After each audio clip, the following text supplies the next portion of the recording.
اعلی حضرت مفتی اعظم حجت الاسلام بریلی تجھے سلام۔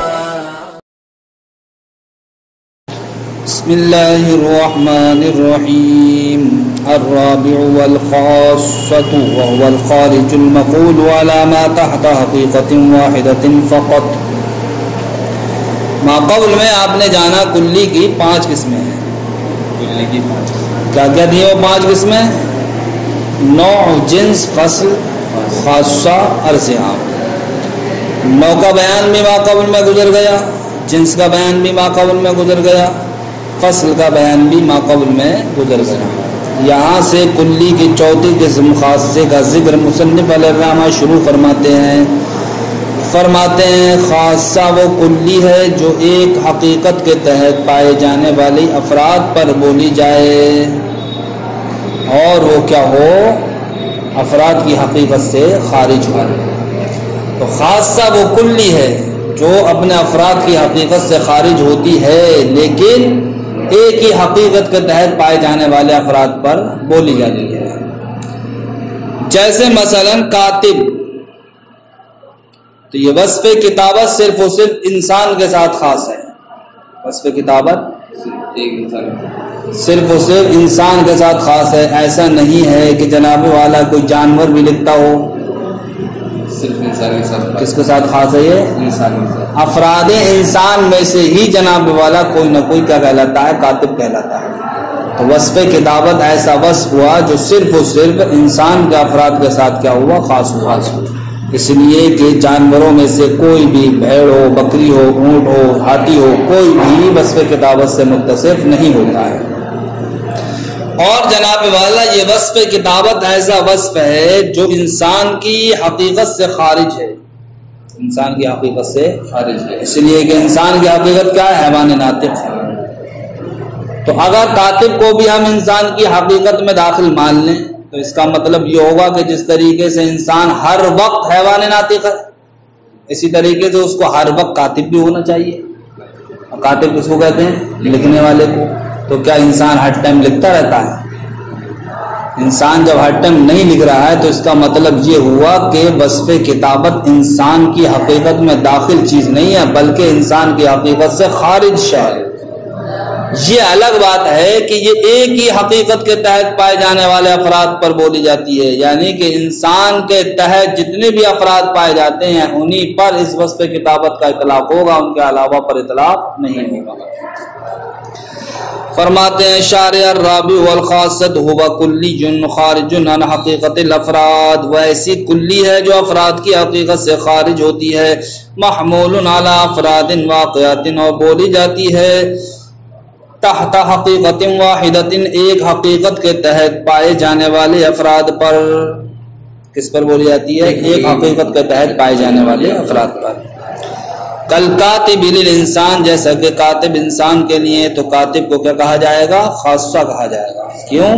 فإنه خارج عن حقیقت افراد الانسان، اس لیے کہ جناب والا یہ افراد انسان کی حقیقت سے خارج ہے۔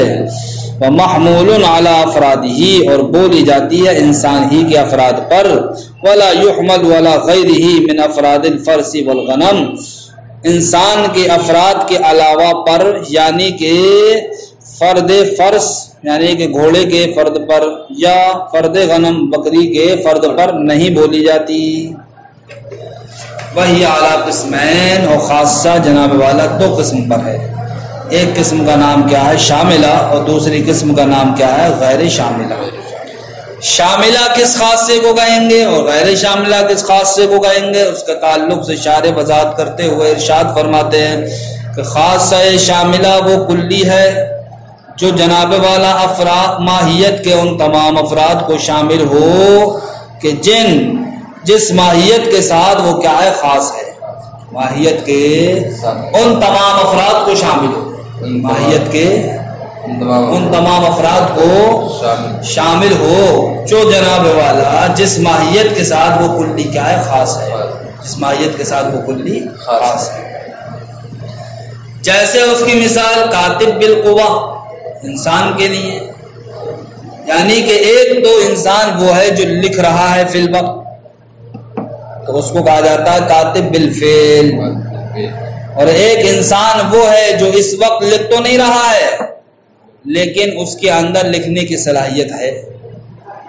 اس لیے کہ انسان لکھنا چاہے تو لکھ سکتا ہے یا نہیں، بتاؤ؟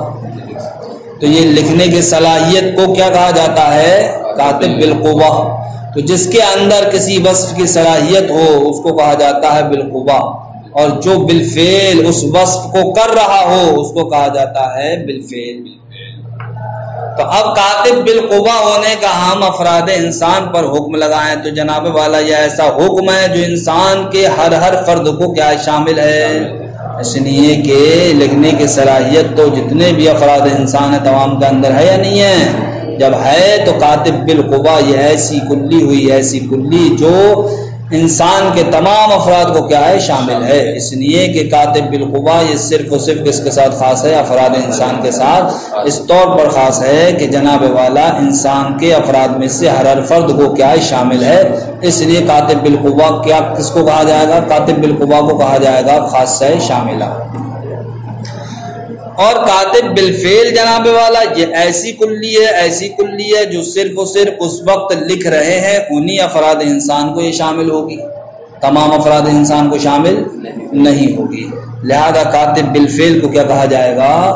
خاصہ غیر شاملہ۔ تو خاصہ غیر شاملہ کی تعریف ہوگی کہ وہ ایسی کلی ہے جو ماہیت کے ان تمام افراد کو شامل نہ ہو کہ جس ماہیت کے ساتھ وہ کلی کیا ہے؟ خاص ہے، اور جو ماہیت کے ان تمام افراد کو شامل ہو جس ماہیت کے ساتھ وہ کلی کیا ہے؟ خاص ہے، اس کو شاملہ کہا جائے گا۔ اور جو ماہیت کے ان تمام افراد کو شامل نہ ہو کہ جس کے ساتھ وہ کلی خاص ہے اس کو خاصہ غیر شاملہ کہا جائے گا۔ فالشاملۃ هی التی تشمل جمیع افراد الماہیت التی ہی خاصۃ لہا۔ تو خاصہ شاملہ وہ کلی ہے جو جناب والا ان تمام ماہیت کے ان تمام افراد کو شامل ہو، ماہیت کے ان تمام افراد کو شامل ہو، التی ہی خاصۃ لہا کہ جس ماہیت کے ساتھ وہ کلی کیا ہے؟ خاص ہے۔ کل کاتب بالقوہ للانسان، جیسے کاتب بالقوہ انسان کے لیے۔ وغیر الشاملہ ہی التی لا تشمل جمیع افراد الماہیت التی ہی خاصۃ لہا۔ خاصہ غیر شاملہ وہ کلی ہے جو ماہیت کے ان تمام افراد کو شامل نہ ہو کہ جس ماہیت کے ساتھ وہ کلی کیا ہے؟ خاص ہے۔ کل کاتب بالفعل للانسان، جیسے کہ کاتب بالفعل انسان کے لیے۔ پانچویں قسم کلی کی کیا ہے؟ عرض عام ہے۔ عرض عام کس کو کہتے ہیں؟ عرض عام وہ ایسی کلی ہے جو افراد کی حقیقت سے خارج ہوتی ہے لیکن ایک حقیقت کے تحت پائے جانے والے افراد پر بھی بولی جاتی ہے اور ایک حقیقت کے علاوہ کے تحت پائے جانے والے افراد پر بھی بولی جاتی ہے۔ ایک حقیقت کے تحت پائے جانے والے افراد پر بھی بولی جاتی ہے اور اس حقیقت کے علاوہ دوسری حقیقت کے تحت پائے جانے والے افراد پر بھی بولی جاتی ہے۔ جیسے دیکھیے آپ معاشی ہے، معاشی کس کو کہتے ہیں؟ چلنے والے کو۔ تو یہ کیا ہے؟ یہ ایک امر کلی ہے جو کثیر افراد پر شامل، جو کثیر افراد پر صادق آتا ہے، جو کثیر افراد پر صادق آتا ہے۔ تو جناب والا معاشی یہ کیا ہوا؟ یہ کلی کثیر افراد پر شامل آنے کی وجہ سے، لیکن یہ کیسا کلی ہے؟ یہ ایسا کلی ہے جو افراد انسان یعنی انسان کے تحت پائے جانے والے افراد پر بھی بولا جاتا ہے، انسان کے تحت پائے جانے والے افراد پر بھی بولا جاتا ہے، اور افراد کے اور انسان کے افراد کے علاوہ یعنی کہ فرس، ایسے ہی غنم، ایسے ہی جمل، یعنی کہ جانوروں پر بھی کیا ہوتا ہے؟ یہ بولا جاتا ہے۔ اس لیے کہ جس طریقے سے افراد انسان چلنے والے کہلاتے ہیں اسی طریقے سے جناب والا اونٹ، بیل، بھینس، گھوڑے یہ بھی تو جناب والا چلنے والے کہلاتے ہیں۔ لہذا معاشی یہ جہاں افراد انسان پر صادق آتا ہے وہیں افراد فرس پر بھی صادق آتا ہے، افراد غنم پر بھی صادق آتا ہے اور افراد جمل پر بھی صادق آتا ہے۔ تو اس سے ہم کو پتہ چلا کہ معاشی یہ ایسی کلی ہوئی جو ایک حقیقت کے تحت پائے جانے والے افراد پر ہی نہیں بولی جاتی بلکہ ایک حقیقت کے علاوہ دوسری حقیقتوں کے تحت پائے جانے والے افراد پر بھی بولی جاتی ہے۔ تو عرض عام اس کلی کو کہیں گے جو کلی کیا ہوتی ہے اپنے افراد کی حقیقت سے خارج ہوتی ہے، اور ایک حقیقت کے علاوہ دوسری حقیقتوں کے تحت پائے جانے والے افراد پر بھی بولی جاتی ہے۔ العرض العام هو کلی خارج عن حقیقت الافراد، عرض عام وہ ایسی کلی ہے جو افراد کی حقیقت سے خارج ہوتی ہے، محمول علی افراد حقیقت واحدہ وغیرہا، اور بولی جاتی ہے ایک حقیقت کے تحت پائے جانے والے افراد پر، وغیرہا، اور ایک حقیقت کے علاوہ کے تحت پائے جانے والے افراد پر بھی۔ کل ماشی، جیسا کہ ماشی، للانسان، یہ انسان کے لیے، فإنه خارج عن حقیقت افراد الانسان، تو یہ ماشی انسان کے افراد کی حقیقت سے کیا خارج ہے، اس لیے کہ اگر ہم اس کو داخل مانیں تو ہر وقت افراد انسان صرف ٹہلتے ہی رہیں گے، چلتے ہی رہیں گے، حالانکہ ہم دیکھتے ہیں افراد انسان میں سے بھتیرے کہاں بیٹھے ہوئے ہیں، ٹھیک، بھتیرے کھڑے ہوئے ہیں، ٹھیک، بھتیرے سوئے ہوئے ہیں۔ تو اب اگر معاشی یا افراد انسان کی حقیقت میں داخل ہوتا تو پھر ہر وقت انسان کیا ہوتا، چلتا رہتا، لیکن ہر وقت انسان چلتا نہیں رہتا ہے، اس سے پتہ چلا کہ معاشی یا افراد انسان کی حقیقت میں داخل نہیں ہے بلکہ اس سے کیا ہے، خارج ہے۔ وَمَحْمُولٌ عَلَىٰ أَفْرَادِهِ، اور بولا جاتا ہے یہ افراد انسان پر بھی، وَعَلَىٰ غَيْرِهَا، اور افراد انسان کے علاوہ پر بھی۔ افراد انسان کے علاوہ دیگر فرد کون سے ہیں؟ یعنی کہ افراد فرس پر، اور افراد غنم پر، اور افراد جمل پر۔ یہ آپ کی کلیات خمس کیا ہوئی، پوری ہو گئیں۔ اب یہاں سے خاصہ اور عرض عام کی جو مشترک طور پر تقسیم کی گئی ہے، اس تقسیم کا بیان مصنف بیان فرمائیں گے، اس کو انشاءاللہ اب اگلے سبق میں ملاحظہ کریں گے۔ السلام علیکم۔